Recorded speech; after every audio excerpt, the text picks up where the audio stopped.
ಆತ್ಮೀಯ ಬಳಕೆದಾರರೇ, ಈ ವಿಡಿಯೋನಲ್ಲಿ ನಾವು ನಿಮಗೆ ಕರ್ನಾಟಕ ಇನ್ಕಮ್ ಆ್ಯಂಡ್ ಕ್ಯಾಸ್ಟ್ ಸರ್ಟಿಫಿಕೇಟ್ಗೆ ಹೇಗೆ ಅಪ್ಲೈ ಮಾಡೋದು ಅಂತ ತಿಳಿಸ್ಕೊಡ್ತೇವೆ. ಮೊದಲಿಗೆ ಆದಾಯ ಮತ್ತು ಜಾತಿ ಪ್ರಮಾಣ ಪತ್ರವು ಸರ್ಕಾರದಿಂದ ನೀಡಲಾಗುವ ಪ್ರಮುಖ ದಾಖಲೆಗಳಾಗಿವೆ.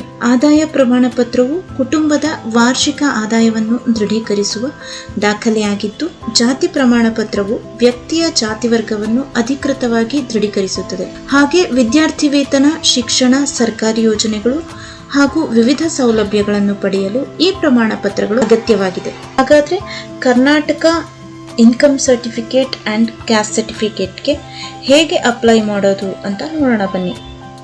ಮೊದಲಿಗೆ ನಮ್ಮ ಪೋರ್ಟಲ್ಗೆ ಲಾಗಿನ್ ಆಗಿ ಗವರ್ನಮೆಂಟ್ ಸರ್ವಿಸಸ್ನನ್ನು ಕ್ಲಿಕ್ ಮಾಡಿ, ನಾಡ ಕಚೇರಿ ಆಲ್ ಸರ್ವಿಸಸ್ ಅನ್ನೋ ಆಪ್ಷನನ್ನು ಕ್ಲಿಕ್ ಮಾಡಿ, income and caste certificate apply new ಅನ್ನೋ ಆಪ್ಷನನ್ನು ಸೆಲೆಕ್ಟ್ ಮಾಡಿ. ಸರ್ಟಿಫಿಕೇಟ್ ಟೈಪ್ನಲ್ಲಿ ಬಂದು ಇನ್ಕಮ್ ಬೇಕಿದ್ರೆ ಇನ್ಕಮ್ ಅಥವಾ ಕ್ಯಾಸ್ಟ್ ಸರ್ಟಿಫಿಕೇಟ್ ಬೇಕಾಗಿದ್ದಲ್ಲಿ ಕ್ಯಾಸ್ಟ್ ಸರ್ಟಿಫಿಕೇಟ್ ಅಂತ ಕ್ಲಿಕ್ ಮಾಡಿ.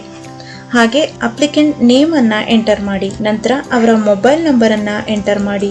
ಇದಾದ ನಂತರ ಅಪ್ಲಿಕೆಂಟ್ ರವರ ಆಧಾರ್ ನಂಬರನ್ನು ಎಂಟರ್ ಮಾಡಿ, ನಂತರ ಅವರ ಮೇಲ್ ಐಡಿಯನ್ನು ಎಂಟರ್ ಮಾಡಿ. ಇದಾದ ನಂತರ ಅಪ್ಲಿಕೆಂಟ್ ರವರ ಫಾದರ್ ನೇಮನ್ನು ಎಂಟರ್ ಮಾಡಿ, ನಂತರ ಅವರ ಮದರ್ ನೇಮನ್ನು ಎಂಟರ್ ಮಾಡಿ. ಹಾಗೆ ಅಡ್ರೆಸ್ ಡೀಟೇಲ್ಸ್ನಲ್ಲಿ ಬಂದು ಡಿಸ್ಟ್ರಿಕ್ಟ್, ತಾಲೂಕ್ ಹಾಗೂ ರೀಜಿಯನ್ನಲ್ಲಿ ಅರ್ಬನ್ ಆಗಿದ್ದಲ್ಲಿ ಅರ್ಬನ್ ಅಥವಾ ರೂರಲ್ ಆಗಿದ್ದಲ್ಲಿ ರೂರಲ್ ಅಂತ ಕ್ಲಿಕ್ ಮಾಡಿ. ನಂತರ ಹೋಬಳಿ ನೇಮನ್ನು ಎಂಟರ್ ಮಾಡಿ, ನಂತರ village name. Caste and income ಡೀಟೇಲ್ಸ್ನಲ್ಲಿ ಬಂದು ಆ್ಯನ್ಯುಯಲ್ ಫ್ಯಾಮಿಲಿ ಇನ್ಕಮ್ ಅನ್ನು ಎಂಟರ್ ಮಾಡಿ. ಅದು ನಿಮಗೆ 1,80,000 ಒಳಗಡೆ ಇರಬೇಕು. ಇದಾದ ನಂತರ ಕ್ಯಾಸ್ಟ್ ಕ್ಯಾಟಗರಿನಲ್ಲಿ ಬಂದು ನಿಮ್ಮ ಕ್ಯಾಟಗರಿಯನ್ನು ಸೆಲೆಕ್ಟ್ ಮಾಡಿ, ನಂತರ ಕ್ಯಾಸ್ಟ್ ನೇಮನ್ನು ಎಂಟರ್ ಮಾಡಿ. ಇದಾದ ನಂತರ ಡಾಕ್ಯುಮೆಂಟ್ಸ್ ಅಪ್ಲೋಡ್ನಲ್ಲಿ ಬಂದು ಆಧಾರ್ನ PDF ಅಥವಾ ರೇಷನ್ ಕಾರ್ಡ್ನ PDF ಫೈಲನ್ನು ಅಪ್ಲೋಡ್ ಮಾಡಿ.